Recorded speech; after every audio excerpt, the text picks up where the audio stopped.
In this game, impacts aren't just expected, they're celebrated. That's why premier players choose Q-Collar, the proven shield for their brains. Be ready for the clash. Keep your head protected and in the game. All right, the Q-Collar Recruiting Roundtable IL Brain Trust continues. We are talking about the goalies. At the beginning of the attack video, I talked about how the class of 2027 was hallmarked by really high-end attack recruits, really high-end goalie recruits. And we knew that in May, before the summer even started. And here we are, we're recording this in August, and nothing has changed. We know that at the top of the group are the likes of Mo Sobel and Bodie Harmon and Jackson Gillis and Teddy O, and the list goes on and on. So we're going to dive into it. Dan, tell us about Mo Sobel. Yeah, so Mo is, we've touched on him a bit throughout the summer, so I don't want to sound repetitive, but you can't talk about him without just talking about like his physicals.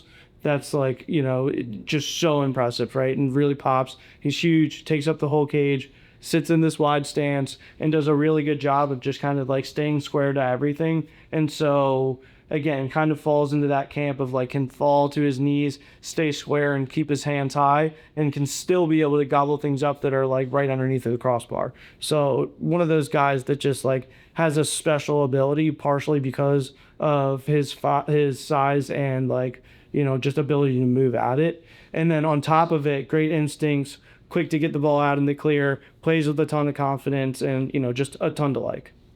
He can also clear it himself, right? He's a great athlete, and his ability to, if his defenders are feeling any sort of pressure, he can bail them out. So his athletic attributes, like you said, are really off the charts. Another guy wearing 99 during the club circuit who takes up a lot of the net, Jackson Gillis, just absorbs a lot of shots and tons of patience, and his ability from both long range, making the saves that you'd expect him to make, and from in tight really stood out all summer. Harmon is the one that I've been focused on for the longest time. Started for Culver this spring, again, Colorado Kings goalie, Denver native. And there are two things that stand out to me more than either his athletic attributes or his production in goal, and those are two intangibles. He is insanely competitive, and he also has that infectious positive attitude that I think is so useful when you have the combination of stress of having just let in a goal, as well as being the leader of the six-man unit that's standing in front of you. And Harmon has always struck me as the type of kid that I would like to play for, that I would like to have be my goalie because of the attitude that he brings. But I was going to use the word composed. There's the infectious confidence that he brings to the team, but also just the fact that whether it's you fake it till you make it or not, you just you want the goalie to feel stoic and just that nothing is gonna permeate their psyche. He's got that to him for sure. He's got that wide face. He's a lefty. Got the nice athletic profile, the size and stuff like that. But really, it's composure that sticks out, and just his ability to get low. When there's a low shot, always really stood out for me. Teddy O, also at the top of this goalie class, San Francisco native, playing for Taft. He's a 6'2", 185-pound righty. When I first saw him, what I saw was a guy with a wide base. And my note was that I felt like he was getting hit a lot. And it kind of turned out that I think he is so good at his positioning that he knows where shooters are going to put the ball. And that actually is something that I really like about goalies, because I think it's sustainable. I think that intuitively it feels like if you're getting hit, you're lucky. But in reality, I think that if you're getting hit consistently, what it means is that you are in the right spot for where the shot is going to be released. When it comes to, we talked about kind of flavor and preference when it comes to attackmen. How do you think that manifests in terms of the top of the goalie class? If you're a top 10 or a top 15 program who's planning on bringing one in, and you've got a handful of guys, and you, for lack of a better way of putting it, be content with any one of them.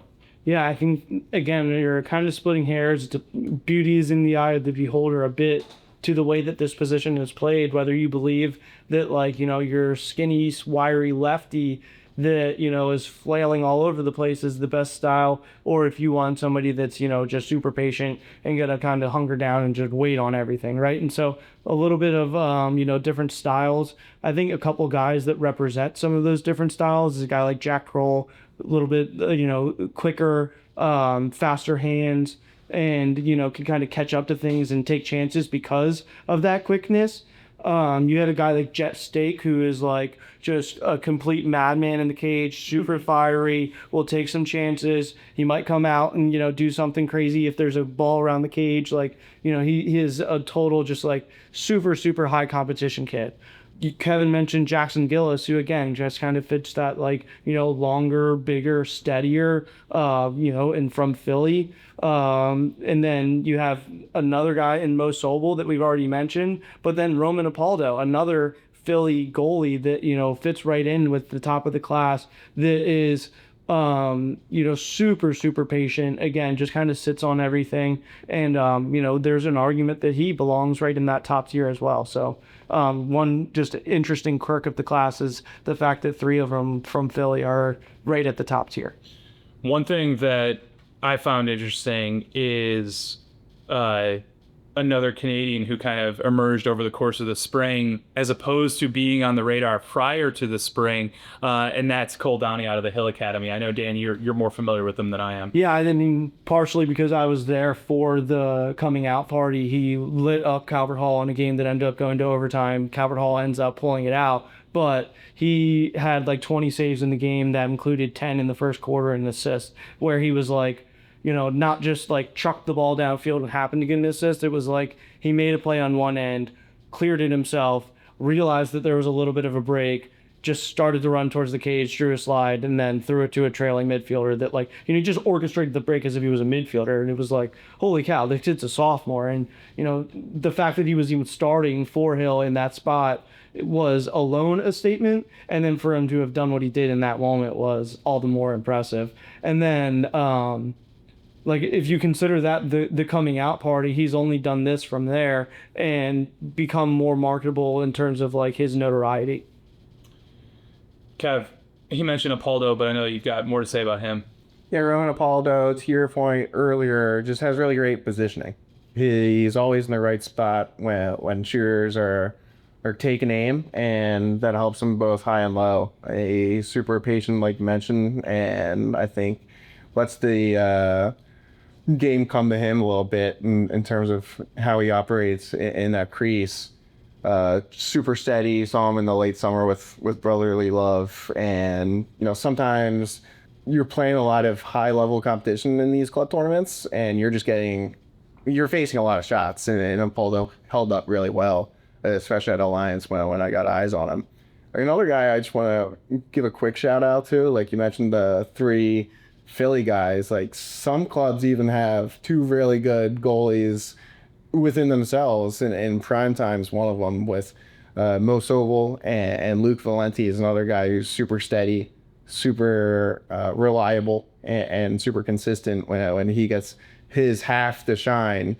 A lot of guys are so high on Mo Sobel, where you see Valenti, and he's as steady as it comes. Yes, all very well said there, Kev. And then I'll quickly just add, in addition to Valenti, you also kind of get like even high school area where you get some of that, like Will Droppo, also at Taft alongside Teddy O, who we talked about, another really impressive goalie. And then the last name that I'll hit real quick before I turn it back over to Terry is Max Einen, who really surged at main stage. He was the goalie MVP there. But again, I think that he was one that we kind of already knew ahead of that event, and then just validated things and kind of solidified things there. But again, just kind of a wiry, quick, strong positioning, super confident, believes that every shot that he sees, he's saving. And again, just like, somebody that you want to play in front of as well.